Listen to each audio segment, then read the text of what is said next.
Hello everyone, this is Zombie Kids Rule, and I am here making this first video to try to demonstrate some things in RPG Maker MZ that I have discovered as I'm also learning. I just picked up RPG Maker MZ in December of 2021, so I haven't been using it for very long, and I have no experience in previous RPG Makers, but I have been learning an awful lot. I've been watching tutorials and seeing tutorials in blogs and things. And as I am going along, I have watched a lot of tutorials and I've gathered a lot of tutorials. But if I do something that I have not seen in a tutorial, I decided that I was going to try to make a video of it because I figure the more tutorials that are out there, the more likely it is that people will find them and hopefully it will help someone. So if these videos end up being helpful, awesome. If they don't, well, that's okay. Um, I will also say that this is by no means a professional setup. I don't have anything fancy. I don't have fancy equipment. I'm just, making these videos with what I have, and we will see where this goes. Obviously, I'm not an expert. I am just going to share some of the things that I discovered, and by no means does this mean that this is the only way to do something or the best way to do something. And in fact, if people watch these videos and you know of a better way to do something, or you know of another resource that talks about this, that shows another easier, efficient way to do something, please, by all means, share it. So first, as you can see on my screen here, I have a whole bunch of events, a whole bunch of people, and the presumption here is that these are not beginner tutorials. So this is not an intention of like recreating very beginner MZ tutorials where we talk about what is a variable, what is a switch, how do you make an event, how do you start the game and things like that. So I make a presumption that you folks have already learn some of that. If you haven't, then you probably want to watch some beginner videos to gather some of that basic knowledge. I will try to explain some of the things as I go along. Try to explain everything that I'm showing you. And the intent here is that these first set of tutorials are going to be about dialogue, how to make more options for dialogue, how to make it seem like the NPCs in a game have, more things to say, they seem more lifelike or, more dynamic or, more immersive or however we want to look at it, rather than just having the NPC say the same thing over and over and over again every time you talk to them. And so again, what I will do is I have made a whole bunch of different ways that you can do dialogue, and hopefully some of this is you could pick the one that seems to work best for you, and this really is just limited to your imagination. I have used some random examples, but really you could do a lot with this. And so I'm not going to put all this in one video. I'm going to break this up into smaller videos because I do know and I have heard that folks don't really like long videos. And so what I'll do is I will show what what the functionality is, what it does in the game when it runs, and then I will show what I did. So I'm not going to sit here and do it as you watch. I'm going to show you what I did and I'll explain what I did. And I'm going to do it in pieces. So the first two we're going to do is an NPC that just says one thing over and over and over again. And the next NPC there's two different options to make the NPC have changing dialogue. So the NPC, it seems like the NPC recognizes and remembers that they talked to your party or your character. So I'm going to show you first the two options. I'm going to start the game. And once it starts, here we go. Okay. So I'm going to walk down here and I'm going to talk to this little guy. And he's called Little Mr. One-Liner. And he says, hello, welcome to this tutorial. And he also says a farewell. So he says a greeting and a farewell. He says, smell you later. Now, if I click on him again, if I activate him again, he's going to turn and look at me and he's going to say, hello, welcome to this tutorial. hey, smell you later. He's going to say the same thing over and over again because that's what it's programmed to do. However, if I go up here and talk to this little lady, this is his sister, her name is Miss Smarty Pants, and she says, hello, welcome to this tutorial. I am smarter than my little brother because I can recognize if we have talked before. And then she also has a farewell. I'll see you again soon, I'm sure. When you talk to her a second time, she says, hello again. I told you I could tell if we have talked before. Aren't I smart? And then, don't be a stranger.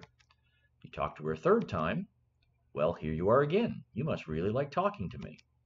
And then her farewell is, since you like visiting me so much, you should bring me a gift next time. You talk to her a fourth time. What? No gift? Well, there's not much else to say, so I'm not going to talk to you anymore. So long, stinky, stingy heads.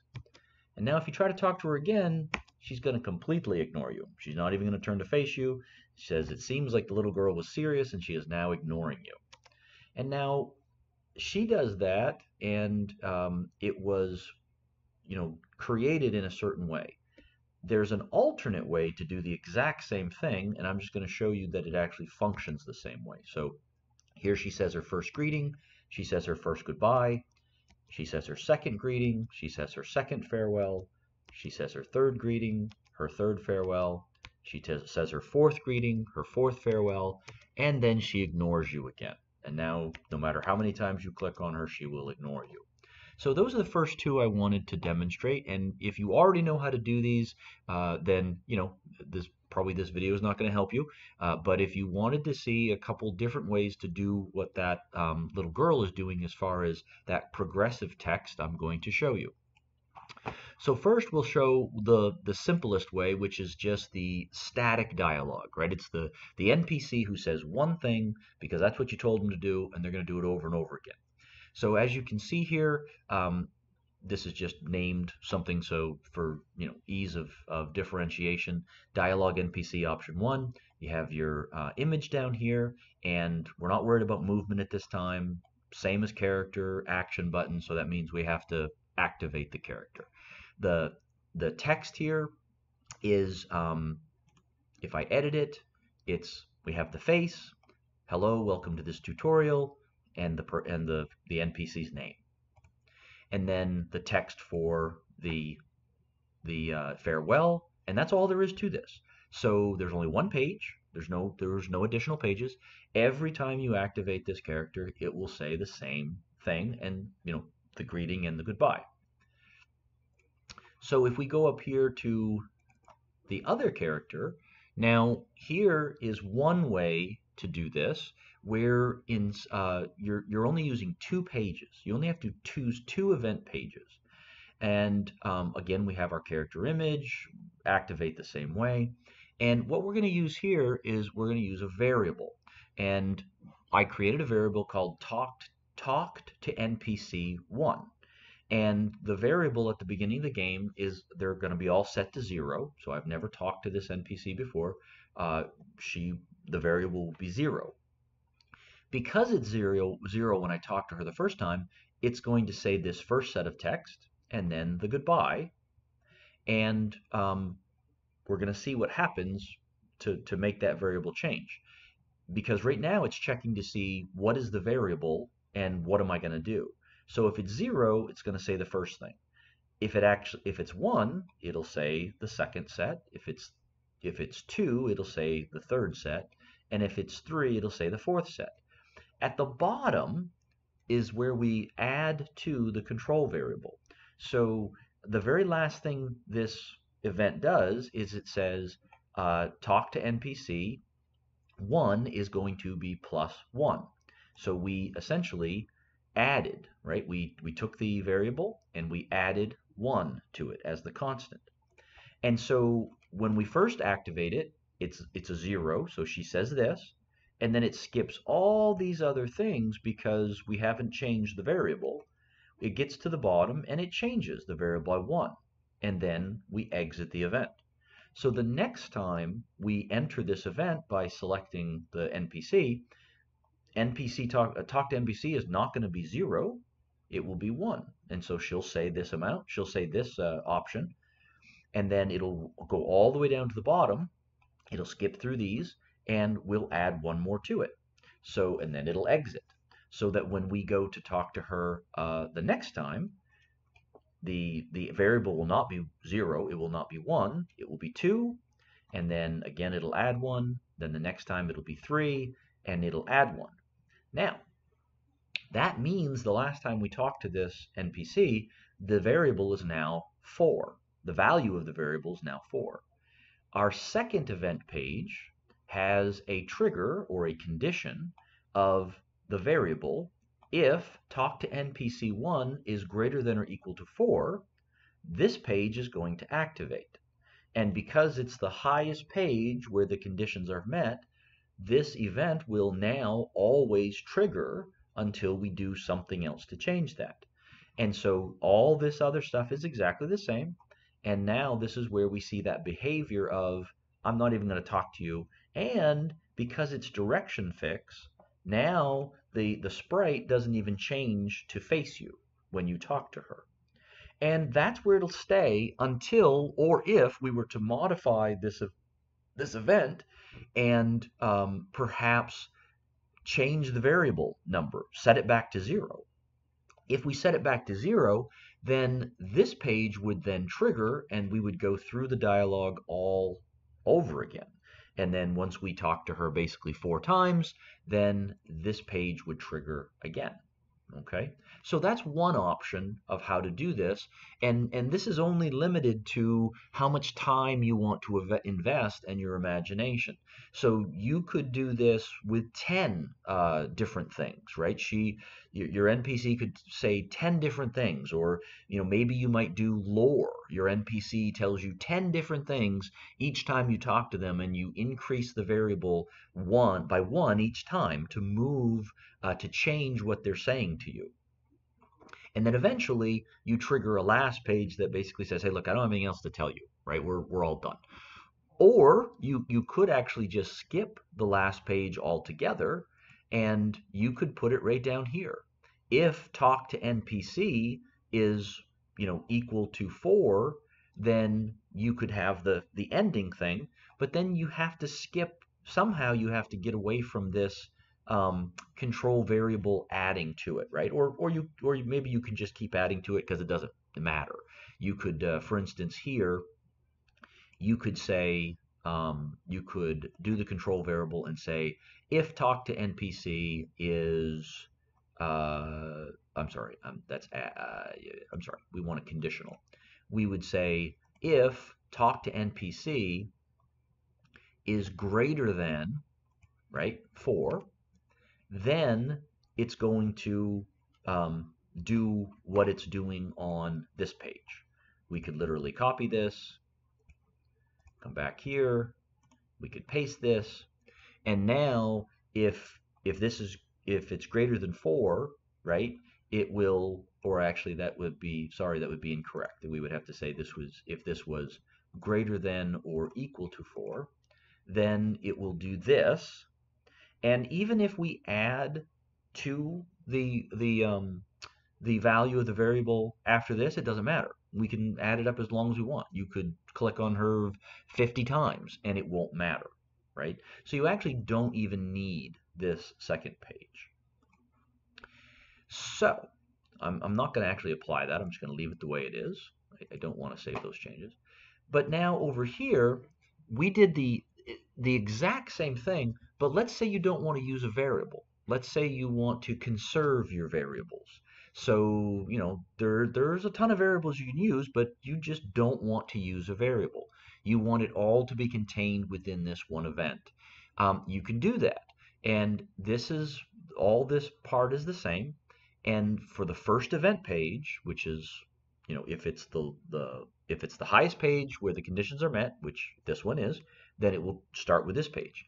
And she says her first set of dialogue, and then we turn control self switch A on. It just so happens that page 2 of the event is self switch A. So once we can turn that on, then this page is active. She says her second dialogue choice, and then we're going to turn control self switch B on, and we're going to turn A off.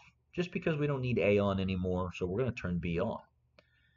B is page 3. So page 3 of the event is self switch B, where she says now this is the highest page, right? So now this is the highest page where the conditions are met. So she's going to say her third thing. We're going to turn control switch C on and turn B off. So now A and B are both off. Page 4 has self switch C as the condition. She says her fourth option. We turn self switch D on and we turn self switch C off. So now self switch A, B, and C are all turned off. And finally, our fifth page is self switch D, where basically she's saying she's ignoring us now, right? Now, obviously, the limitations of this is that if you were to want to do something like 10 different dialogue options, then you would run out of self switches. And so that this wouldn't necessarily work for something where you have a lot of more options, right? So there would be limitations with this option that you would not have under the variable option, where you could, literally just as much time as you want to invest in this, and as much, the more dialogue options you want to write for this NPC, you could stick them all in here. So that's the first two options. And what I will say is that in a couple of the, in other videos coming up, I will demonstrate how to use common events and even arrays so that you can use, you don't have to do all of that work inside every NPC. You can actually write a common event and put all your work inside that common event, and then essentially call that common event from different NPCs. So you don't have to copy and paste all that possibility and change all that dialogue. You could put it in a common event if you're happy with NPCs, a different NPC saying the same thing. And maybe you do. Maybe you have certain shopkeepers, or maybe you have innkeepers, or maybe you have guards or soldiers or whatever, where it's realistic that they would all possibly say the same thing. So anyway, that's the first couple options. The just I say one thing and I don't do anything else, or I say four pre-programmed things and we're using a variable to move throughout the choices, or I say four things and I'm using event pages to advance, and therefore I'm not using a variable. So anyway, thank you for watching. Again, if this helped, wonderful. Feel free to leave any sort of comment in the comments that you like. I'm not really that concerned about subscribers, but I see other people do it. If you do want to subscribe, feel free to do so. Hit that notification bell to get informed of when I put up new videos. I will try to put up videos, frequently. The more I learn and the more I build and the more I see where there's maybe a gap and I just haven't seen a tutorial for it, I will see if I can put something out. Anyway, thank you again for watching. Please remember these are not professionally made. If they did help you, wonderful. I'd love to hear from you. And if you have any resources or things you'd like to share with me, drop a comment. Again, this is Zombie Kids Rule, and I really hope you enjoyed this. Thank you very much.